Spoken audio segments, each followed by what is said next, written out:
अय्यूब का ग्रंथ अध्याय 30।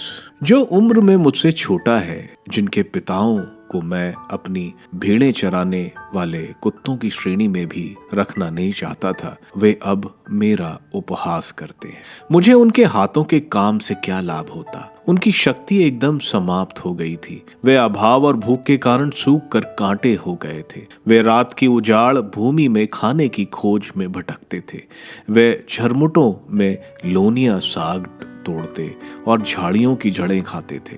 वे चोरों की तरह दुत्कारे और अपने जाति भाइयों द्वारा बहिष्कृत किए गए थे। उन्हें घाटियों के संकरे दरों, पृथ्वी की खोहों और गुफाओं में रहना पड़ता था। वे झाड़ियों के नीचे से गुजरते और झुरमुटों के बीच इकट्ठे बैठते थे। वे कुख्यात और गुमनाम के वंशज थे। उन्हें मार मार कर देश से निकाला गया था। अब उनके पुत्र मेरी निंदा के गीत गाते और मुझे ताना मारते हैं। वह मुझसे घृणा करते हैं, मुझसे कन्नी काटते और मेरे मुंह पर थूकने से नहीं हिचकिचाते। मैं ईश्वर के बाण से मारा गया, इसलिए वह मेरे साथ मनमाना व्यवहार करते हैं। वे झुंड में मेरी बगल में खड़े हो जाते, मेरे पैरों के लिए जाल बिछाते और मुझ पर आक्रमण की तैयारी करते हैं। वे मेरा मार्ग बंद करते और मेरा विनाश करने का प्रयास करते हैं।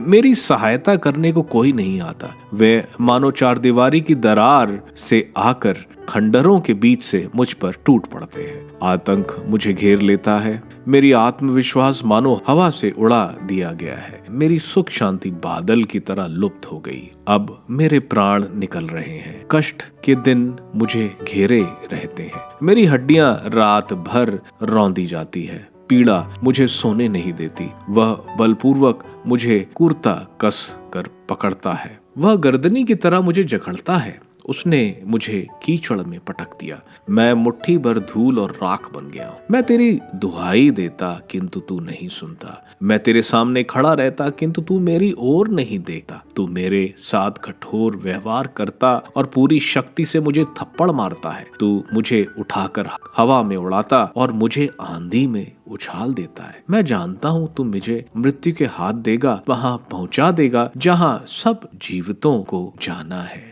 मैंने दरिद्र पर हाथ नहीं उठाया जब वह अपनी विपत्ति में मेरी दुहाई देता था। क्या मैंने दुखियों के साथ शोक नहीं मनाया, दरिद्रों के साथ सहानुभूति नहीं दिखाई? मैं सुख शांति की राह देखता रहा किंतु मुझे दुर्भाग्य मिला। मैं ज्योति की प्रतीक्षा करता रहा किंतु मुझ पर अंधकार छा गया। मेरा हृदय अशांत रहता है क्योंकि मेरे बुरे दिन आ गए। मैं उदास होकर मारा मारा फिरता हूँ। मैं सभा में खड़ा होकर अपना दुखड़ा रोता हूँ। मैं गीदड़ों का भाई, शतुरमुर्गों का साथी बन गया हूँ। मेरा चमड़ा काला होकर छिल रहा है। मेरी हड्डियां ताप से सूख गई हैं। मेरी वीणा से शोक के संगीत आता है और मेरी बांसुरी से रुदान का स्वर।